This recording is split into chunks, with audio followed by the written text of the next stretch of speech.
सजाए ले रे मंत्री जीन दरवाए ले।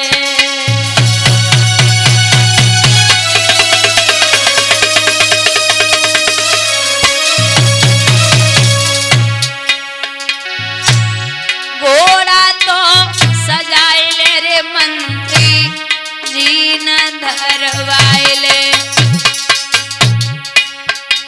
मेरे मंत्री अब तो यो रे घोड़ा पे सवार।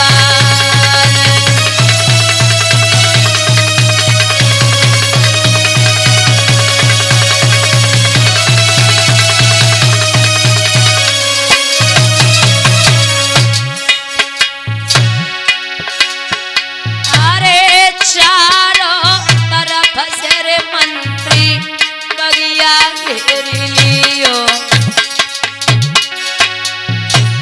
चारों तरफ से रे मंत्री बगिया घेर लियो।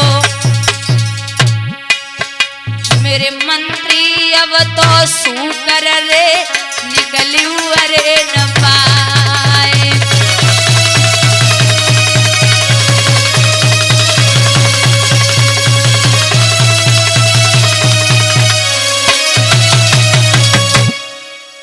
चलो सबको लेके पहुंचे, चारों तरफ से बाग को घेर लिया। विश्वामित्र वहां से भागे और भाग के महाराज झाड़ी में छिपे। उधर से तो महात्मा को भेष धारण करके आगे बढ़े। इतने से राजा जाए रे सो चलत में ही प्रणाम करो। महाराज प्रणाम करता हूं। बोले खुश रहो। राजा हरिश्चंद्र बोले महाराज आपने इधर से सूकर जाते हुए देखा? बोले नहीं देखा। क्या करना है? बोले उसने मेरी बगिया को उजाड़ दिया, मैं उसका वध करूंगा। कौन है आप? मैं अयोध्या नगरी का राजा हूं हरिश्चंद्र। अरे वो हरिश्चंद्र जिसके यश कीर्ति की ध्वजा स्वर्ग तक फहराती है। बोले महाराज बड़ों का आशीर्वाद है। अरे तू तो बहुत बड़ा दुराचारी है। मैं तो समझ रहा था कि मेरे घर में एक कुंवारी कन्या है, उसके हाथ पीले करने हैं तो तुझसे कुछ ले लूंगा, लेकिन तू तो बड़ा पाखंडी और दुराचारी है, जीव की हत्या करने जा रहा है। परीक्षित बेटी की शादी के लिए विश्वामित्र बोल रहे।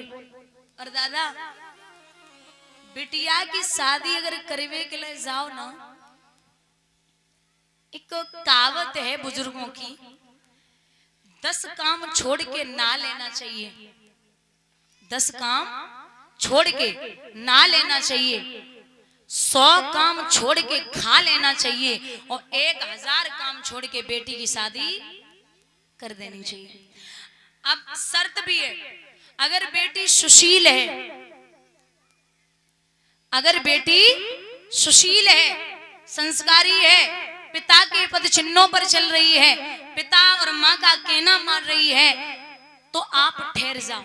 लेकिन आपको कहीं भी लगता है कि बेटी गलत है और पिता के नाम को मिटाने वाली है, तो आप बेटी के हाथ पीले कर दो। जब भी आप लड़का देखने जाओ बेटी के लिए, तो ये मत देखना कि दरवाजे पे कार है या नहीं है, ये जरूर देख लेना कि संस्कार उसके अंदर है या नहीं है।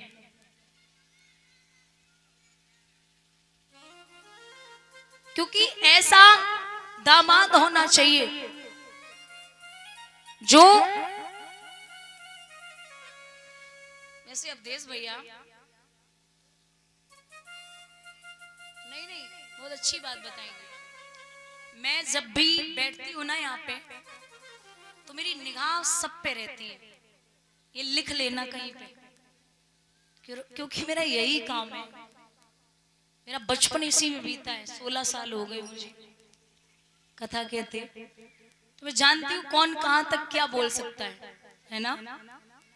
आप पंडाल में घर से काम छोड़ के आते हो, तो जब तक बैठते हो ना, आप कायदे से बैठे और थोड़ा सुन भी ले मेरी, क्योंकि सुनने आए, खुद का बोलना बंद कर दें। और जिसके लिए मैं बोलूंगी वो समझ जाएगा, क्योंकि काम निकाल के आते हो ना, तो उतनी देर बैठे रहो, और नहीं पसंद है, नहीं अच्छी लग रही तो आप जाइए भैया।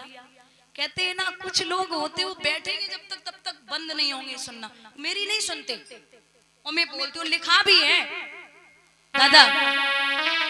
कुछ लोग इसलिए आते हैं और देखें शास्त्री जी कैसे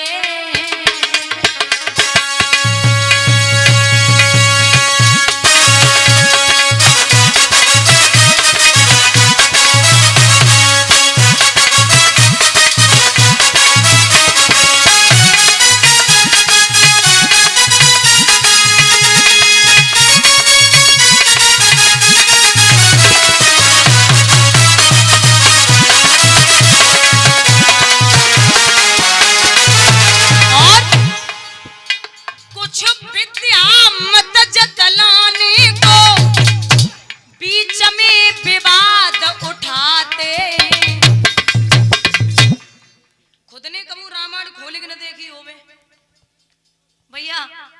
और जब पंडाल में बैठेंगे ना तो पता क्या बोलेंगे, ये कथा ऐसे हो ही नहीं रही, ये ढंग की हो ही नहीं रही, सब पैसा चलो वो पता नहीं कहां से ले आए, ये ऐसे हो ही नहीं सकती। वो बात में बात निकालेंगे, कमी उनको निकालनी है जब तक पंडाल में बैठेंगे। और कछु विद्या मत जतलाने को बीच में विवाद उठाते, कछु कथा सुनने के बदले में, कछु कथा सुनने के बदले में चप्पल जूता ले जाते।